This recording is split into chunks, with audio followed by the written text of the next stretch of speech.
गर्मियों के दिनों में ऊंचे हिमालय के चारागाहों तथा शिवालिक और हिमालय की पहाड़ी श्रृंखलाओं के बीच जाड़ों में भेड़ बकरियों को चराते हुए प्रवासी गद्दी गडरियों का उत्तरी भारत के हिमाचल प्रदेश की सड़कों पर दिखाई देना एक आम दृश्य है। चरवाही की अपनी प्राचीन परंपरा को जीवित रखते हुए गद्दी गडरियों ने इन सड़कों और इनमें मिलती पगडंडियों पर निरंतर यात्रा की है। लगभग 1 लाख की संख्या वाले इन गद्दी लोगों ने ऊंचे पर्वतों के कठिन और बेरहम मौसम वाले इस क्षेत्र में, जहाँ के ये निवासी हैं, जीविका चलाने की कोशिश में खेती और चरवाही का अनोखा तालमेल बिठाया है।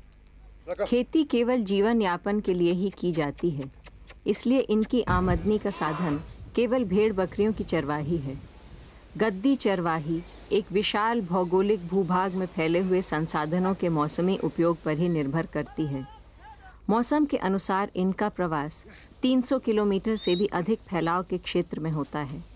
यही कारण है कि अत्यधिक ऊंचाई पर पहुंचने से इन्हें गर्मियों में भी पशुओं के लिए पौष्टिक चारा मिल जाता है और फिर उसके बाद मानसून की झड़ी पड़ते ही निचली भूमि के जंगल में भरपूर मात्रा में चारा प्राप्त हो जाता है। अप्रैल का आरंभ है और शीत ऋतु का अंत। दामोदर अपने गांव की ओर वापसी की यात्रा पर है। गर्मी की फसल की तैयारी में हाथ बटाने के लिए गडरिये यहाँ पूरा 1 महीना बिताते हैं। मई एवं जून के महीने में चरवाहे ऊंचाई वाले दर्रों और घाटियों को पार करने के लिए चढ़ाई में घोर मेहनत करते हैं।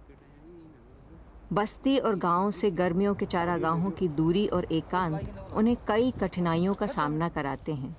अगर अचानक कोई भेड़ या बकरी मर जाए, गडरिये मृत पशु की खाल उतार कर उसे कई दिनों तक धुआं लगाकर उसके मांस को आने वाले महीनों के लिए खाने योग्य बनाते हैं। यही नहीं, गद्दी गडरियों को ऊंचे चारागाहों में पशु चिकित्सा की भी सुविधा नहीं मिल सकती। उन्हें पशुओं के झुंड में होने वाली छोटी मोटी बीमारियों का ज्ञान भी हासिल करना पड़ता है।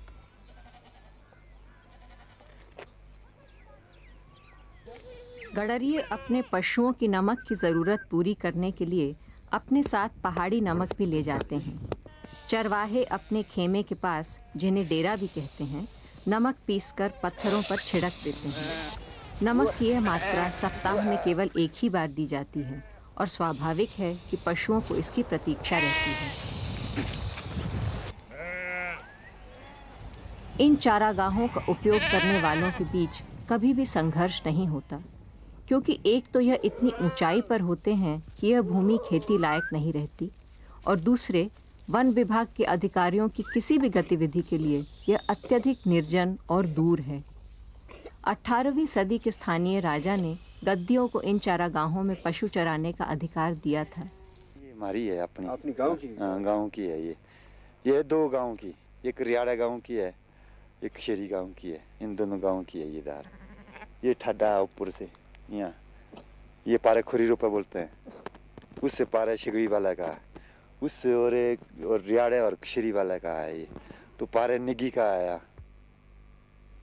समूह के विवाद और छोटे मोटे झगड़े बिना किसी बाहरी बीच बचाव के सुलझाए जाते हैं। विवादों के आपसी निपटारे का सुंदर उदाहरण मिलता है जब एक झुंड के पशु दूसरे के साथ मिल जाते हैं। प्रत्येक गडरिया अपने झुंड के पशुओं पर एक खास चिन्ह लगाता है। साधारण तौर पर वह पशु के कान में एक छेद कर देता है या कोई और निशान लगा देता है। बिना बाड़ों और घेरे वाली घास थली में पशुओं का खोना मिलना अक्सर ही होता रहता है। यह आम बात है। उन्हें अपने झुंड के विशेष चिन्हों से ही पहचानना आसान होता है, लेकिन इसमें आपसी विश्वास का भी उतना ही महत्व है, जिससे यह तय होता है कि भूल से पशुओं के एक दूसरे के झुंड में मिलने की मामूली सी घटना कहीं बड़े विवाद का रूप न ले ले। अक्टूबर तक तापमान तेजी से नीचे गिरता है। चारागाहों में घास लगभग समाप्त हो जाती है। तब नीचे उतराई की यात्रा शुरू होती है।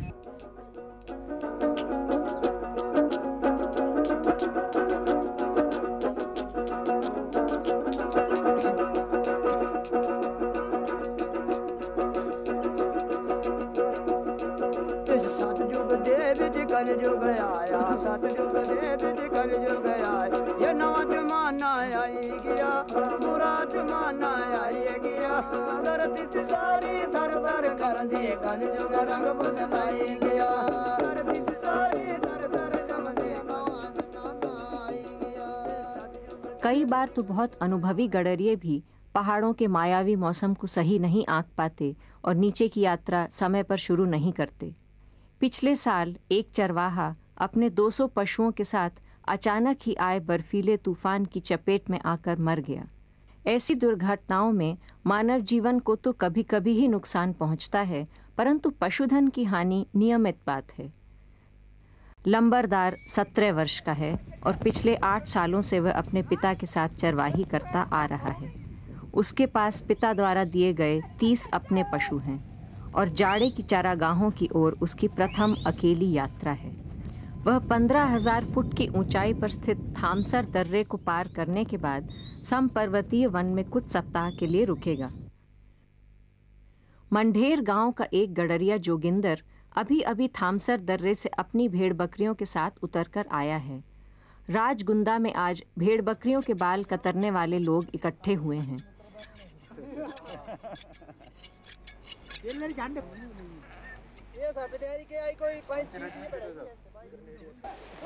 बालों की कटाई से पहले भेड़ों को पहाड़ी झरनों में नहलाया जाता है, जिससे बालों पर से धूल की परत साफ हो जाती है।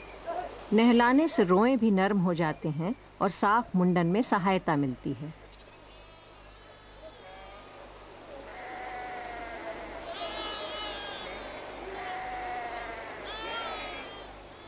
साड़ी खानदानी से मतलब ये करते आए शुरू से ही। उसके बाद इसमें से भी कोई पढ़ लिख के कोई फौज में चला गया, कोई और कोई मास्टर बने, कोई कहीं बना।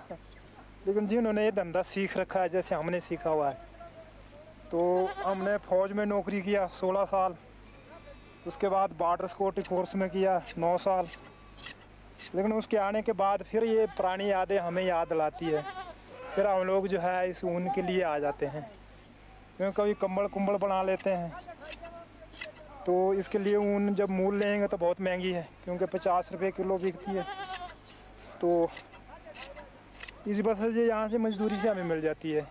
ऊन का 16वां भाग बाल काटने वालों को दिया जाता है। झुंड का मालिक ऊन का कुछ भाग ऊनी कपड़े बनाने के लिए रखता है। शेष बचे ऊन को बेच दिया जाता है। ऊन की कटाई से होने वाला लाभ ही झुंड के मालिकों की सालाना कमाई का सबसे बड़ा हिस्सा है। नवंबर में चरवाहे जाड़ों की प्रवास यात्रा का आरंभ बड़े जोश और उत्साह से करते हैं। पूरी यात्रा में पशुओं को रास्ते में वन विभाग की भूमि से और गांव की सामूहिक भूमि, जिसे शामलात कहते हैं, और निजी चारागाहों से चारा मिलता रहता है। फसल कटने के बाद गद्दियों को किसी भी ज़मीन पर पशु चराने की अनुमति होती है। शामलातों और घासनियों से चारा लेने के बदले में गद्दी गांव वालों की परती ज़मीन पर रात को पशुओं को बैठाते हैं, जिससे उन्हें कीमती खाद मिलती है। किसानों और गद्दियों के बीच सहयोग और सद्भावना की परंपरा सदियों से बनी है। ये गद्दी लोग तो ये खाद सबसे अच्छी होती है। ये जो और खाद भी से भी अच्छी होती है, जो डंगर का खाद होता है। हाँ, डंगर के खाद से भी और दूसरी खाद से भी अच्छी होती है। क्यों? ये खबर की आवाज़ ये ऐसा होता है ना जी, घास पत्ती जो खाता है ना जी माल, एक तरह की खाता है। उसमें क्या होता है, क्या है, इसमें विटामिन होता है ना जी। विटामिन की वजह से तो मतलब ये इसमें ज़्यादा तैयारी होती है। जब ये गादी लोग आते तो जिम्मेदार लोग हमाशा करते, एक ने बोला मेरे पास आ जाए, एक ने बोला मेरे पास आ जाए। अंत में गद्दी अपने पशुओं के शीतकालीन चारागाह शिवालिक पहुंचते हैं, जो हिमालय की निचली पहाड़ियों पर है। यहाँ गद्दी अलग अलग मालिकों की भूमि पर अपने पशु चराते हैं, जैसे वन विभाग के आरक्षित वन, गांव के शामलात, घासनियों, सड़क के किनारे और झरनों के आसपास। गर्मियों के चारागाहों की तरह जाड़ों में भी चरवाहों को जंगल के विशेष भूमिखंड में चरवाही का अधिकार है।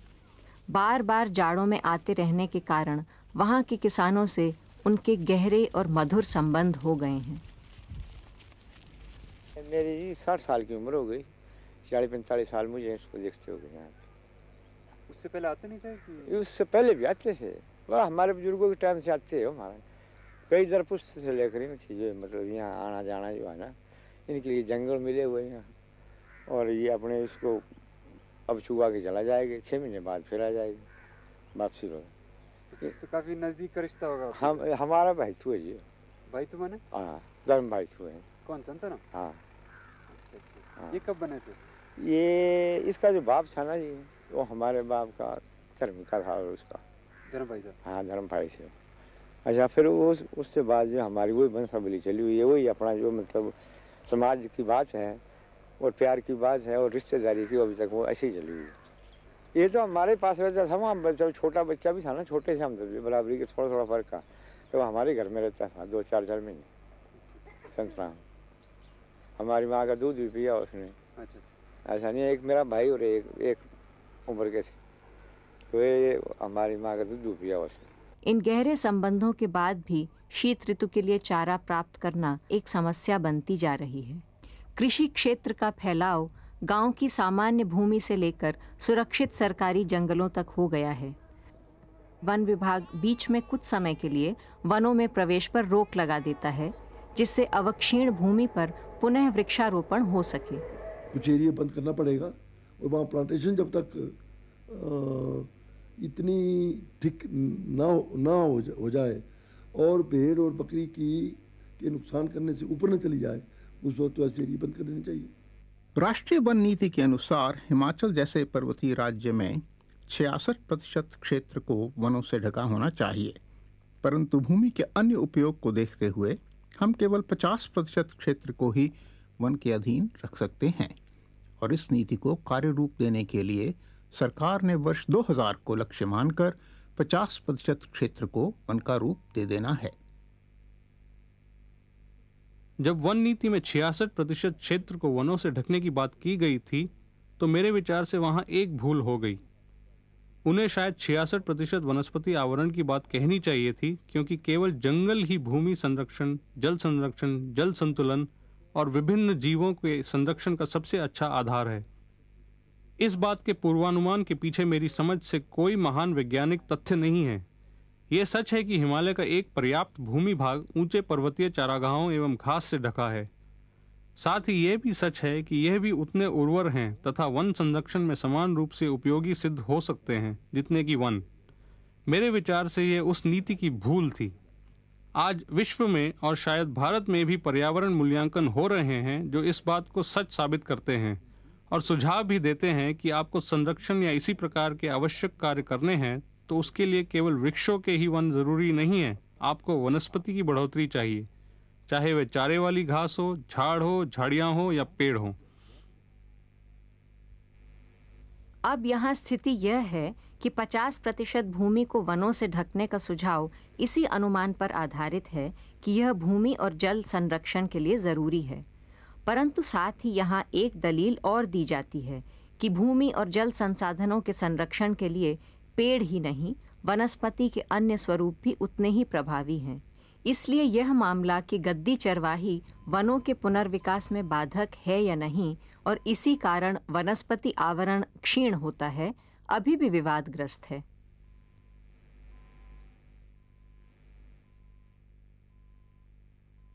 भेड़ बकरी क्या नुकसान करनी, इसने मिट्टी थोड़ी खानी, घास ही घास खाना नहीं इसने। अगर पेड़ कटने, पेड़ तो जड़ से एक बार पेड़ कट गया तो जिंदगी भर खत्म हो गया है। अब अच्छा ये घास है, इसको काट के रखूंगा मैं, अगले साल को वैसा हो गया घास। अब देखो 6 महीने जट्ठे 3 महीने चरी बेड़ी इधर, अब क्यों हो गया घास, ये नहीं तो खत्म हो जाना था इसने। अब फिर लगी चरना, 2 महीने फिर चरना नहीं, तो भेड़ बकरी ने घास थोड़ी खत्म करना। खुद आरे बाड़े और जे ऐसे बिचने वाले लकड़ी एक नुकसान करता है। जब एक बार पेड़ कटता है तो खत्म है, वो तो दोबारा तो नहीं बच्चे की तरह जब घास की तरफ पैदा होगा वो तो उसी दिन खत्म। घास ऐसा कैसा रहेगा, ये जड़ इसकी ऐसी रहेगी, पत्ते पे कटने इसके और क्या। जिन निजी घासनियों पर गद्दी जाड़ों में चरवाही करते हैं वहाँ घास प्रचुर होती है, जबकि वहाँ पशु लगातार चरते रहते हैं।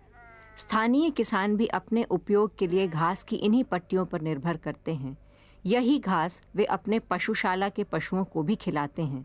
अगर गद्दी चरवाही से उन्हें कोई हानि होती तो यह असंभव सी बात लगती है कि वे बार बार गद्दियों को चरवाही के लिए बुलाते। ये लोग तो अपने घर चले जाते हैं बरसात को, तो बरसात से बाद आना इन्होंने तो उसने को मतलब जंगल, फिर घास भी निकल जाना जंगल से और अपने जंगल में आ जाते हैं। जिम्मेदारों को डंगर चुगते हैं ना ये साले घास, पत्ती तो चुगनी नहीं, पत्ती तो भेड़ बकरी नहीं चुगनी। इनका घास से कोई मतलब नहीं होता, इनका पत्ती से मतलब होता है।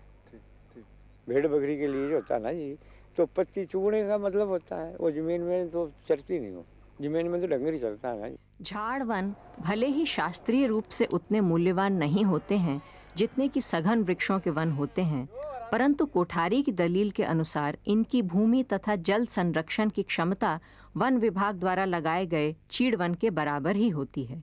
अंत में ऐसा लगता है कि गद्दी चरवाही से पर्यावरण पर पड़ने वाले बुरे असर का कोई ठोस सबूत प्राप्त नहीं है। निष्कर्ष तो ऐसा ही लगता है कि आज भी लगभग वैसी ही है जैसी सदियों पहले थी।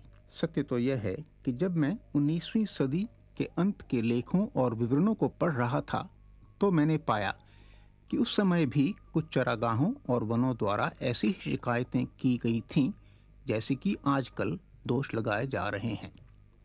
इनमें कहा गया था कि अधिकतर पहले से लगाए पुराने वृक्ष ही बढ़ रहे हैं, नए नन्हे पौधों के विकास के लिए कम काम होता है, साथ चरागाहों में होने वाली कमी की बात थी, परंतु इनमें से किसी भी शिकायत या चिंता के कारणों के पीछे कोई मजबूत विश्वसनीय डेटा या सूचना नहीं है। वनों पर गद्दी चरवाही के बुरे प्रभाव का विश्वसनीय डाटा नहीं है। इससे ये साफ है कि गद्दियों के विरुद्ध वन विभाग का यह रवैया केवल जंगलों के पुनर्विकास की इच्छा नहीं है, बल्कि इससे कहीं अधिक यह किसी भी खानाबदोश आदिवासी जीवन शैली के प्रति उनके रुख को दर्शाता है।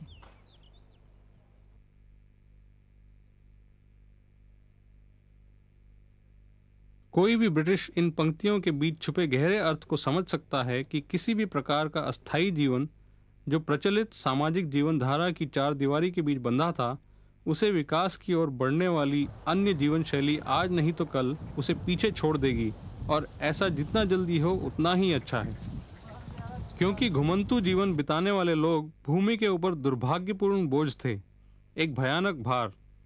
साथ ही आधुनिकता के नाम पर ऐसे प्राचीन परंपरागत जीवन शैली वाले लोगों में धीरे धीरे क्रमवार बदलाव आवश्यक है।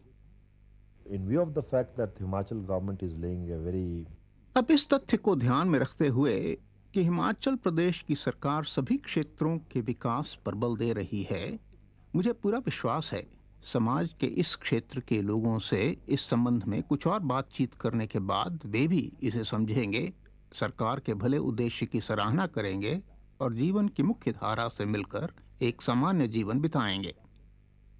वह कार्य जिससे भूमि की उत्पादकता नहीं बढ़े उससे अनुत्पादक समझा जाता है, और विचार कुछ ऐसा था कि चरवाहे बहुत आलसी जीव थे जिनके जीने के ढंग को बदलकर ऐसी सृजनशीलता लाई जिससे कि व्यवस्थित समाज में रह सकें।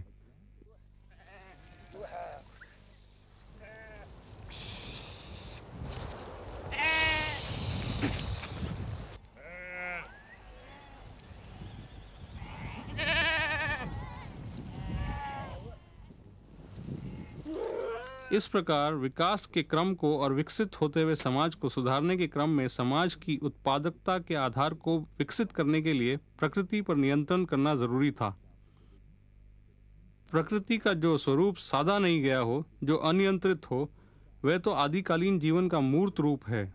अतः अगर कोई जीवन शैली प्रकृति के ताल से मेल रखकर चलती थी, वह तो अपने आप में ही आदिकालीन जीवन शैली थी।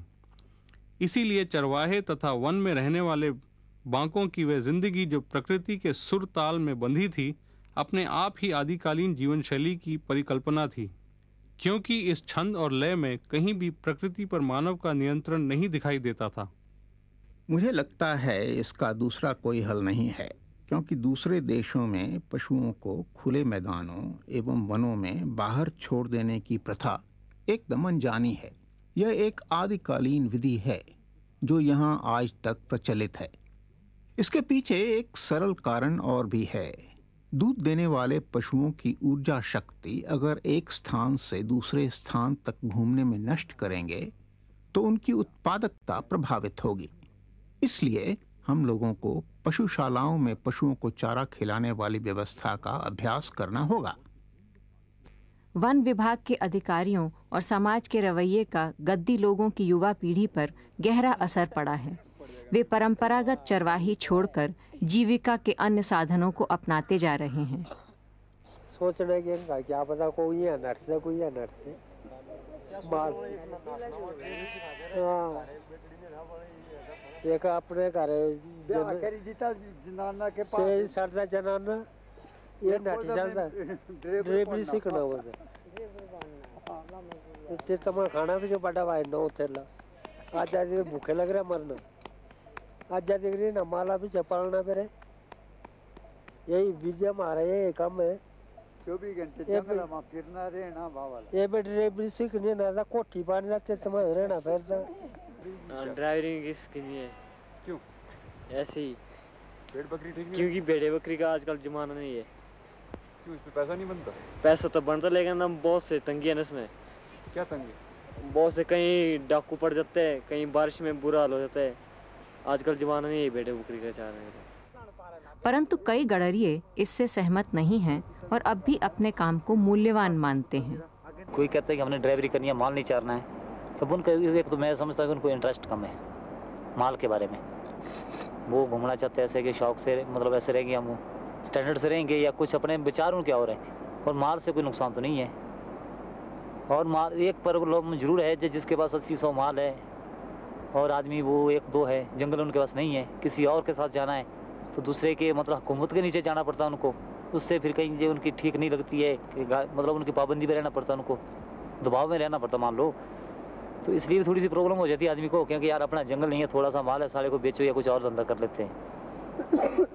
पर मैं तो समझता हूँ कि भैया हमें तो जिस आदमी को सबसे बड़ी बात है कि जो इंटरेस्ट रखता है इस पर, उसे नुकसान तो कोई नहीं है इसमें। वो कैसे भी वो अपने माल पालेगा ही, उसमें कमाई भी कर ही लेगा कुछ अपने काबल। तो यही बात है, ये तो अपने दिल के विचार है। कुछ अन्य लोग कहते हैं कि गद्दियों के लिए यही विकल्प है। हम भेज देगा तो उनके चराना उनकी गारंटी कहाँ होगा माल के पास। वो कहाँ नौकरी नाकरी करेगा, नहीं तो चोरी चारी करेगा, वो नौकरी नहीं मिलेगा तो है ये काम करेगा ना। ठीक बात है, ठीक बात। सरकार ने नौकरी तो देना नहीं है सबको, सब पढ़ गया हुआ, किस किस के लिए नौकरी देगा है? वो तक किसी का जड़ा नौकरी पर बड़ा अवसर है, उसके बच्चे के लिए नौकरी मिलेगी। मिलिट्री में फौजी होगा उसके बच्चे के लिए ये मिलेगी, कोई डीसी है उसके लिए मिलेगी। हमारे के लिए अनपढ़ के लिए गद्दी के लिए थोड़ी मिलने नौकरी रखी हुई है सरकार ने है? नौकरी तो उनके लिए रखी हुई है, बड़े बड़े के लिए। ठीक बात है, बिल्कुल ठीक। तो पानी यही था भी चलो हम इनसे चले हुए दादे से लेके हम गुजारा कर रहे हैं इसके लिए है? अब ये भी नहीं चाह रहे, बंद हो गया सारा, तो कहाँ से होगा इन काम। आप हम स्वयं भी यह प्रश्न पूछने पर बाध्य होते हैं कि क्या एक जीवन शैली को समाप्त करना जरूरी है? इस मसले के हल से पहले एवं प्रश्न का उत्तर देने से पूर्व सबसे प्रथम जल एवं भूमि संरक्षण में विभिन्न प्रकार की वनस्पतियों की भूमिका पर ध्यान देना आवश्यक है। पशुओं द्वारा चरे जाने वाले क्षेत्र, चारागाह, घासिनियाँ, जलाशय एवं झाड़वन निश्चय ही क्षेत्र की भूमि व जल संरक्षण में सहयोग करते हैं। तो क्या जरूरी है कि हम गद्दियों को एक व्यवस्थित जीवन शैली अपनाने को मजबूर करें?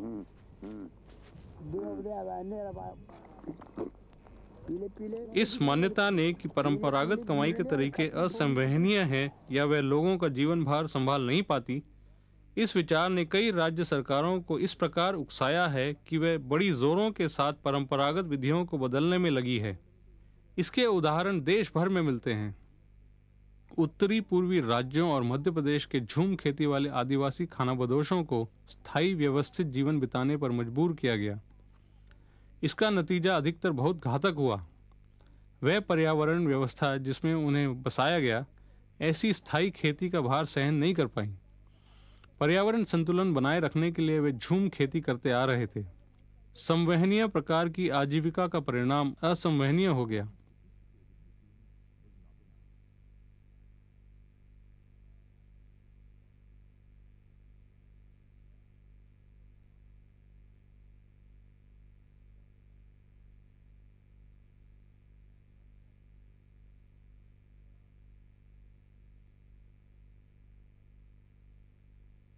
गद्दी लोगों ने अपनी जिस अनोखी ज्ञान व्यवस्था से लाभ पाकर अपने अस्तित्व को बनाए रखा है, उसकी जानकारी अन्य लोगों को नहीं है। वास्तव में गडरियों को वनस्पति व्यवस्था, विभिन्न ऊंचाई के क्षेत्रों, जैसे जैसे अधिक ऊंचाई या निचाई पर आते हैं तो वनस्पतियों में कैसे कैसे परिवर्तन होते हैं और मौसम के बदलते सुरताल के साथ पशुओं के चारों की पौष्टिकता में कैसे कैसे बदलाव आते हैं, इसका गहरा और अंतरंग ज्ञान है। इसकी बराबरी कोई नहीं कर सकता है। इसी ज्ञान से वह भीषण रूप से दोहित जमीन से भी अपने लिए एक खास पर्यावरणीय एवं आर्थिक स्थिति बनाए रखने में सफल रहे। गडरिये भूमि पर चल रहे अनेकों अन्य खेतीबाड़ी के कार्य के साथ साथ ही उसका उपयोग करते हैं, जिससे ऐसे जैव पदार्थ प्राप्त होते हैं जो अकेले केवल खेती या चरवाही से नहीं मिल सकती। एक दृष्टि डालें तो पाएंगे कि ऐसा ज्ञान जो संसाधनों को पैदा करता है वही लुप्त होता जा रहा है। साथ ही एक आत्मनिर्भर, कुशल, योग्य और प्रशिक्षित समुदाय परंपरागत जीवन शैली के घेरे से बाहर आने लगा है, परंतु अत्यधिक होड़ वाले काम के बाजार में उसे बहुत कम अवसर प्राप्त हो रहे हैं। गद्दी गडरिये अपनी इच्छा से अगर चरवाही छोड़कर अन्य जीवन शैली अपनाएं तो अलग बात है, परंतु ऐसा जोर जबरदस्ती से अथवा उन राजनीतिक और पर्यावरणीय मुद्दों के लिए नहीं होना चाहिए जो इनका समर्थन नहीं करते। साथ ही अगर हिमाचल सरकार को 5 वर्षों में 50% वनारक्षण का लक्ष्य पूरा करना पड़े तो परंपरागत जीवन शैली को समर्थन मिलना असंभव है। क्या वन विभाग की नीतियों का पुनर्गठन ऐसे हो सकता है कि गद्दी जैसे भूमि के पारंपरिक उपयोग करने वालों को भी इसमें शामिल करें?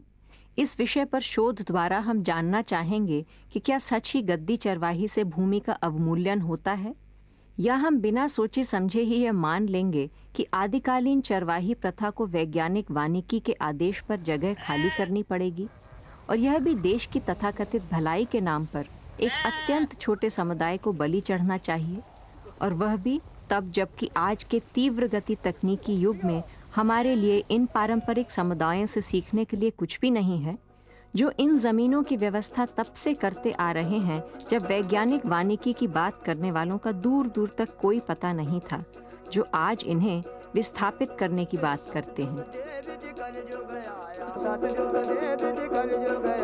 ये नवा जमाना आई गया, बुरा जमाना आई गया, धरती सारी धर धर कर दिए, कलयुग रंग बदलाई गया, धरती सारी धर धर कर दिए, नवा जमाना आई गया, सतयुग दे बिच कलयुग आया, ये बुरा जमाना आई गया, बेदर्द जमाना आई गया, दया ते धर्म कोई न रेया, कलयुग रंग बदलाई लिया, दया ते धर्म कोई न रेया, नवा जमाना आई गया, कीर्तन भजन कोई नहीं सुनता, कथा दे कीर्तन कोई नहीं सुनता, सिनेमा मंदिर बनाई लिया, घर घर टेलीविजन लाए लिया, धरती सारी धर धर कमदी, नवा जमाना आई गया, धरती सारी धर धर कर दी, नवा जमाना आई गया, सुना ते बहनो सुना नी भाइयों, सुना दे बहनो सुना रे भाइयों, चनिया दी रोटी पकाई लिया, सरमों दा साग बनाई लिया, हुण मर्दां दी कोई पेश नहीं चलदी, जनासा दा राज आई गया, मर्दां दी कोई बात नहीं पुछदा, जनासा राज बनाई लिया।